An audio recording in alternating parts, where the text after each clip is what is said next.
back everyone, I'm Bharat. I hope you guys are doing absolutely fine.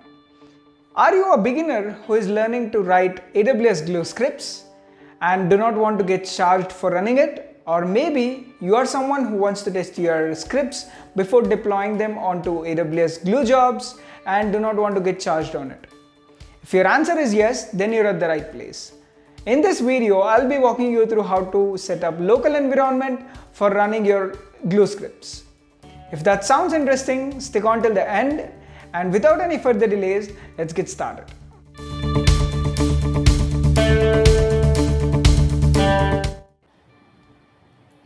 Here I am on the download page of Docker Desktop for Windows. I'll leave this link in the description box below. Now let's go ahead and click on Get Docker. Let's save this installation file. Let me click on Save. Let's wait for the download to get completed. It might take a while depending on the internet speed. It is about 500 plus MB. Our download is complete. Let me click on the installer and wait for it to open. Here is our installer opened. Let's leave WSL2 checked, and I like my desktop to be clean without any icons, so I have unchecked the second option. Let me click on OK and continue with the installation. It might take a while depending on the system capabilities for Docker to get installed.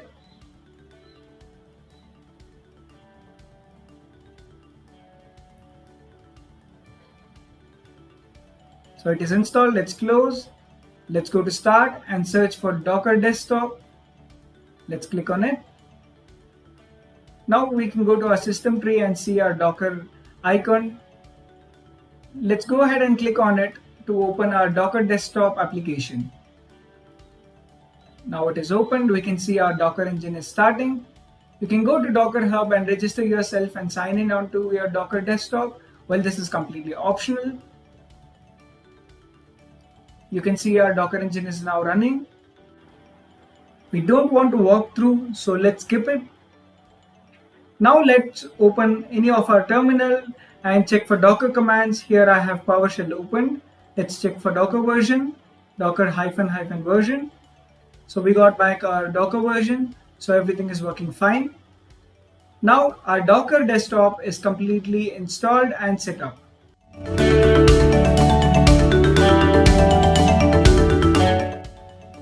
In the previous video, we saw how to install Docker Desktop. Now let's go to our Docker Hub and search for AWS Glue Lips image, and let me copy it and open up my PowerShell and paste it over there. Oh, I guess it did not copy properly. Let's go back and copy it again.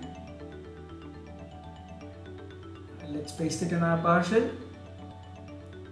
This image is pretty huge and it might take a while. So it is around 3 plus GB, and after extraction it would be around 5 plus GB. So for cross verification, let me open my Docker desktop and show you there are no images present currently. So here you can see there are no images currently present.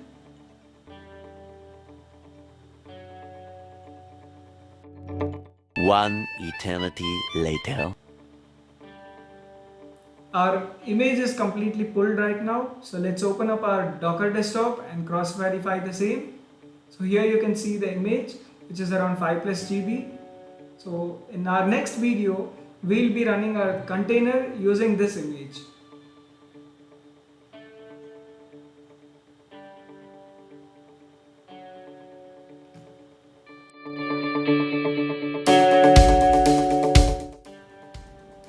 In the previous video, we were successfully able to pull in our AWS Glue Lips image from Docker Hub. In this video, we'll be trying to run container using the same image. So here you can see I have two commands with me for running the container.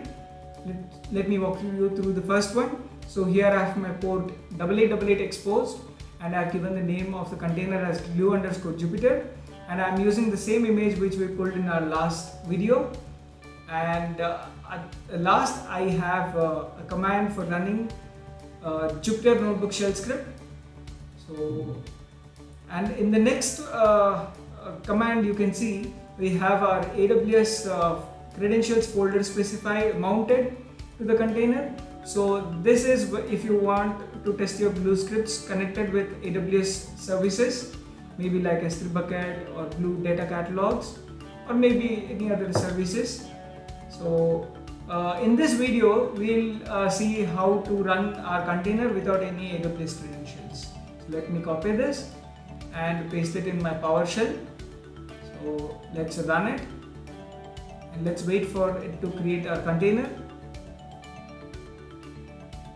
So our container is now created. We can see the container ID. Now let's open up our Docker desktop. And here we can see our container created with the name glue_Jupyter. Let's open up our Chrome browser and hit on localhost 8888 and cross verify if our Jupyter notebook is running. So here you can see our Jupyter notebook is now running and we have various options. So in the next video, we'll try to write a sample Glue script.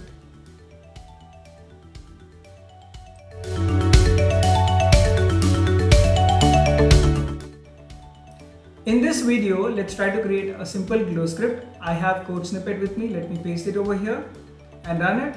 So here we are creating our Glue context and getting our Spark context as well. Spark session. So it is run successfully. Now let's go back. Okay, we haven't given our file a name, so let's give it. Let's call it my first Glue script and let's save it. And here let me upload a CSV file of employees data, which I have it in my desktop. So I have uploaded it. Now let's try to read this data into our data frame using Spark. So here I have my code snippet and let's run it. So it is read. Now let's try to print the schema for this input data frame.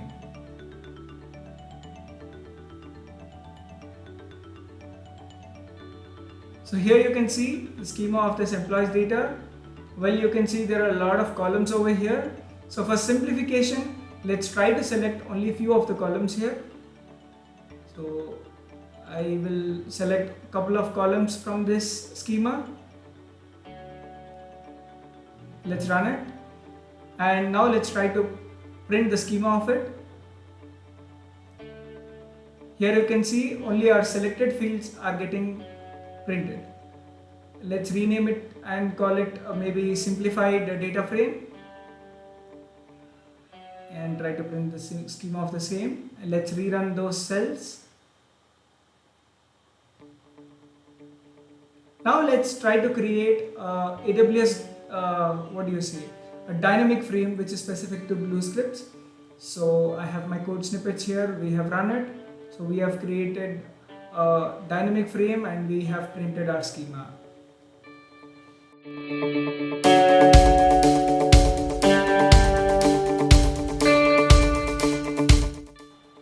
Well, in the previous video I mentioned about the other option for mounting our AWS credentials here. So this is one way to do it. I'll show you another way. So let me go to my AWS console, create a user for it with maybe S3 full access and configure those credentials in our current running container. So you can try this command maybe and let me know in the comment section below if you're facing any problems. So let's go to our AWS console and create a user. Let's call it AWS Glue Dev. We only need programmatic access. So let's check that. And let's add S3 full access policy. Let's check it as well. And we do not need any tags. Everything looks fine. So let's create a user. Ideally, you should not share these credentials with anyone. But after this tutorial, I'll be deleting these credentials. So that is not a problem. Let me copy this access ID. Let's go to our container and let's open up a terminal and let's type in AWS configure and paste our AWS access key ID. Let's go ahead and copy secret key ID as well Let's copy and then paste it over here. Region, I would like to set it to US East 1 and let's leave output as JSON. Now let's try to maybe list our buckets in the account. So I have this bucket with me. Let's go to our console and cross verify the same. So here you can see our S3 bucket which was listed over there. It is empty currently. Now let's try to modify our previously written Glue script, and let's say whatever the dynamic frame that we have created, let's write that to maybe our S3 bucket, maybe in JSON format. So here I have the code snippet ready with me. So let's run it and let's give it a while.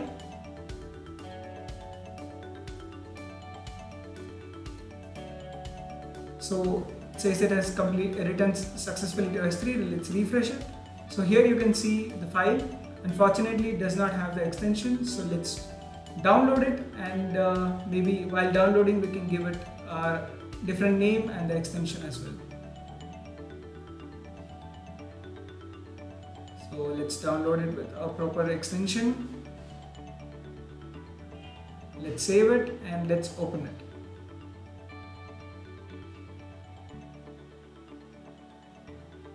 Here you can see all the columns that we had selected in our dynamic frame.